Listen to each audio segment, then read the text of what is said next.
Hey, what's up everyone and welcome back to our YouTube channel. In this video we're going to be discussing how do virtual cards work, and I'll be giving you a guide to using virtual cards for online payments. A virtual card is a temporary disposable card number that is issued instantly through a website or an app. Virtual cards can be used just like physical cards for online shopping, transactions and international payments without needing a bank account. Banks in many countries don't make it easy to obtain credit cards, and this is where virtual cards come in handy. A virtual card provider will generate a virtual card that you can use immediately for online payments almost everywhere. A virtual card works similar to a physical card or debit card.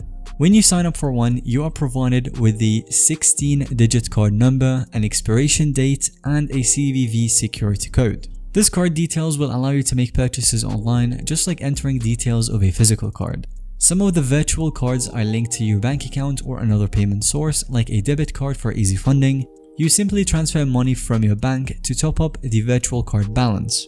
And then once funded, the virtual card can be used everywhere that accepts card payments online. So this includes online shops and retailers, maybe subscription services like Netflix and Spotify, app stores like Google Play, and online ads and social media. And because virtual card numbers are disposable and temporary, they provide an extra layer of protection compared to using your real card details. As for some more top reasons to start using a virtual card for your online payments and transactions is the enhanced security that we talked about, as virtual card numbers help protect your real credit or debit card details from being compromised or stolen online. And since the virtual cards are temporary and only funded with the exact amount needed per transaction, your actual card details stay safe.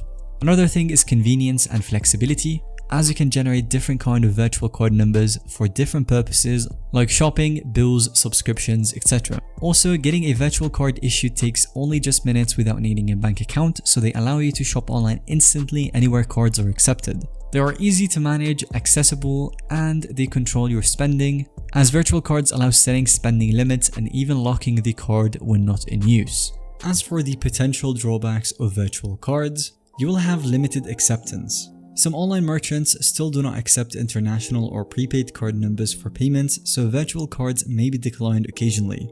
There are also some verification difficulties, as when buying an airline ticket or other services that require ID verification, not having a physical card can be a challenge. However, these issues are infrequent as more merchants accept prepaid and international cards, and workarounds like using PayPal is available when needed. If you're wondering where to get a virtual card, here are some options. You've got bank virtual card apps, which many major banks like Citi, Capital One, and Wells Fargo offer virtual card services. You could get them through their mobile apps, but you must be an existing bank customer. Another option is the prepaid virtual card apps. So you've got apps like Privacy.com, Swipe, and PayCent, which allow you to easily obtain a virtual card number by signing up without any credit checks needed. Cards are prepaid by linking to your debit card or bank account. Virtual debit card sites is another great option. You've got websites like GetVirtualCard.com, which provide free visual Visa and MasterCard quickly with no credit check, easily linking them to PayPal as well.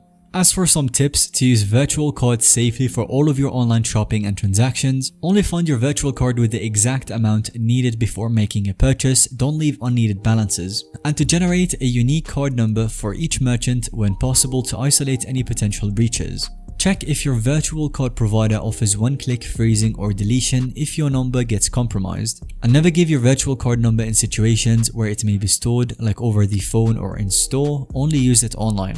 And finally, when using for subscriptions, manually update the card details when your virtual number expires, don't set up the auto renewal.